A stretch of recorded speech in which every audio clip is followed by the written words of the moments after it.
আজকে যে রেসিপিটা নিয়ে এসেছি বন্ধুরা, তোমরা যদি একবার খাও বারবার খেতে ইচ্ছা করবে।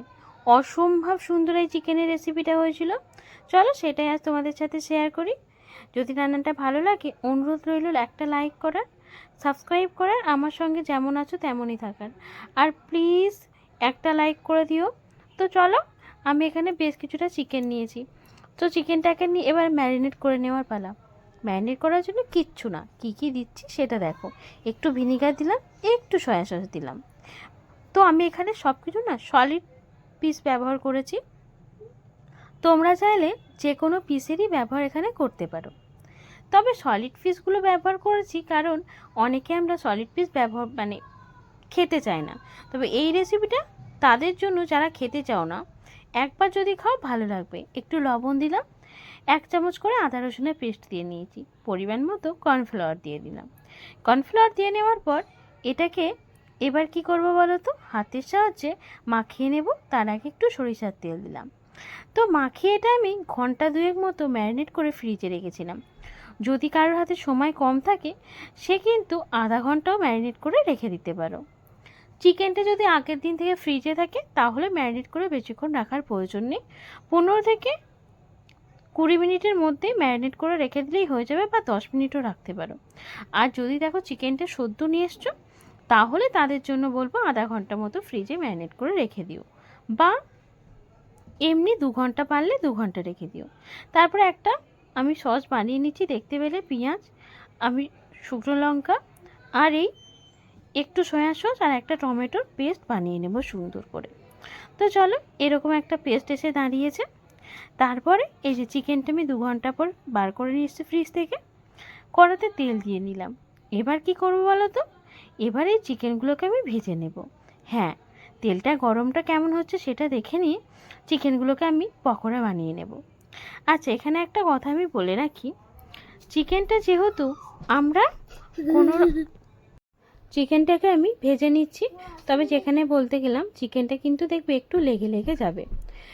তখন এই সময় তোমরা একটা কাজ করতে পারো, 1 চামচ মতো ময়দা এখানে অ্যাড করে চিকেনটা ভেজে নেবে। তাতে দেখবে চিকেন থেকে জলটাও ছিটকাবে না, আর চিকেনটা খুব সুন্দরভাবে ভাজা হয়ে যাবে পকোড়াগুলো। হ্যাঁ, 1 চামচই ময়দা দেবে, তাতে কিন্তু চিকেনের জলও ছিটকাবে না, আর চিকেন এরকমভাবে কলাতে লেগেও যাবে না।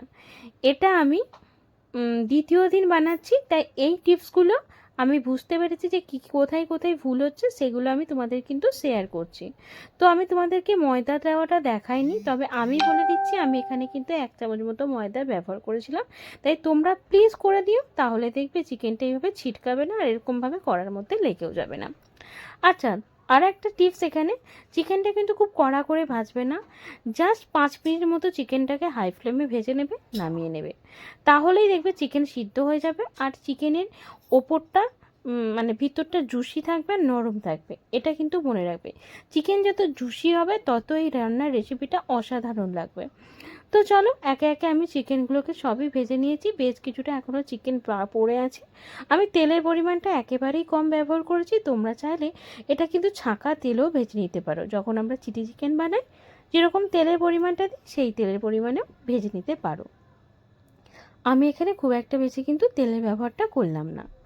তো তারপরে এইভাবে সব চিকেনগুলোকে একে একে ভেজে নেব।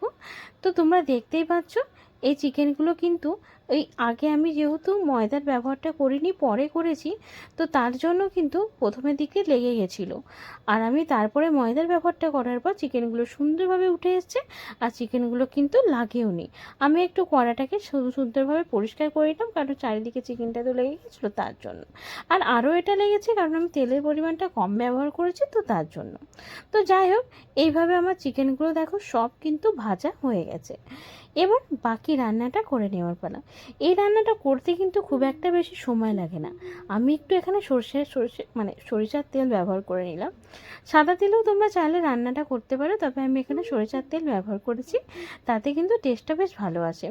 একটু হলুদ দিয়ে দিলাম, কেন বলো তো, এখানে আমি আদা রসুনের পেস্টটা দেবো, তো তার কারণে আগে থেকে আমি হলুদটা দিয়ে দিলাম।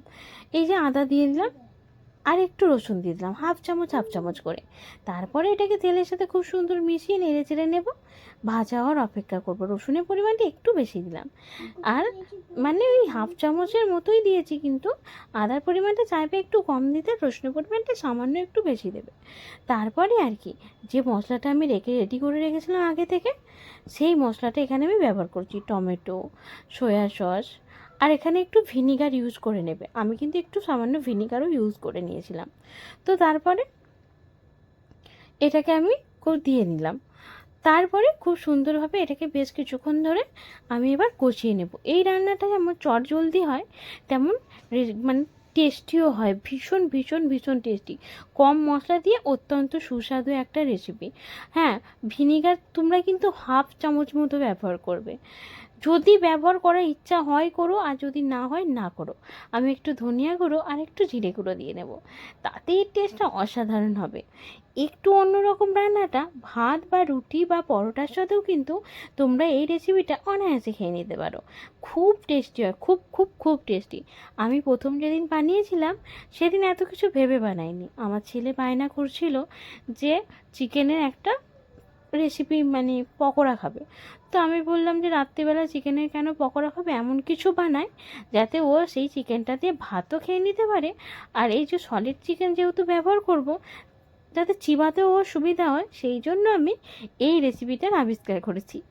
এটা পুরোটাই আমার নিজস্ব রেসিপি, মানে কোনো জায়গা থেকে একটু আমি দেখে এটা বানাইনি।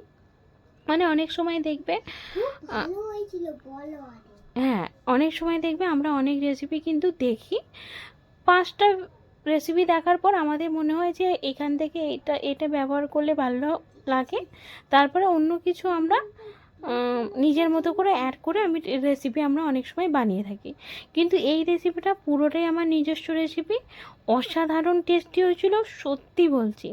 মানে খুব টেস্টি, জানো, খুব টেস্টি, মানে তো ভাত দিয়ে আমার খাওয়াই হয়ে গেছে। হ্যাঁ, এমনকি আমার হাজব্যান্ড সলিড পিস খেতে তো চায়ই না, চিকেন খেতেই চায় না। এই রেসিপিটা বানানোর পর ও মানে চেটে পুটে এই চিকেনটা খেয়েছে। তার মানে বুঝতেই পারছো, সবাই বাড়ির লোক খেয়েছে। হ্যাঁ, এটাই হচ্ছে কথা, এতই ভালো হয়েছে সবার বাড়ির লোক খেয়েছে। আমি একটু না মানে এখানে কালারের জন্য কাশ্মীরি লঙ্কার গুঁড়ো একটু ব্যবহার করেছি, কাশ্মীরি লঙ্কার গুঁড়ো ব্যবহার করেছি, আর একটুখানি চিকেন কারি মশলাও ব্যবহার করেছি। তোমাদের কাছে যদি চিলি চিকেনের মশলা থাকে তাহলে অ্যাড করে দিতে পারো, তবে আমার মনে হয় চিলি চিকেনের না দেওয়াই ভালো, চিকেন কারি দিও, তাতে এর টেস্টটা আরও সুন্দর হবে। বেশ কিছুক্ষণ, মানে আমি এটাকে গ্যাসের ফ্লেম কমিয়ে নিয়ে 15 মিনিট মতো এইভাবেই নেড়ে ছেড়ে সিদ্ধ করে নিয়েছি চিকেনটাকে, পুরো গ্রেভিটাকে। এইভাবে দেখো কত সুন্দর কালার চলে এসছে। যদি কখনো দেখো একটু লেগে লেগে যাচ্ছে, সামান্য একটু জল অ্যাড করতে পারো, তাহলেই দেখবে চিকেনটা পুরো রেডি হয়ে যাবে। দেখো কত সুন্দর কালারটা এসছে। একবার বানিয়ে খাওয়ার অনুরোধ রইল, দেখবে যদি একবার খাও বারবার কিন্তু খেতে ইচ্ছা করবে। ধন্যবাদ।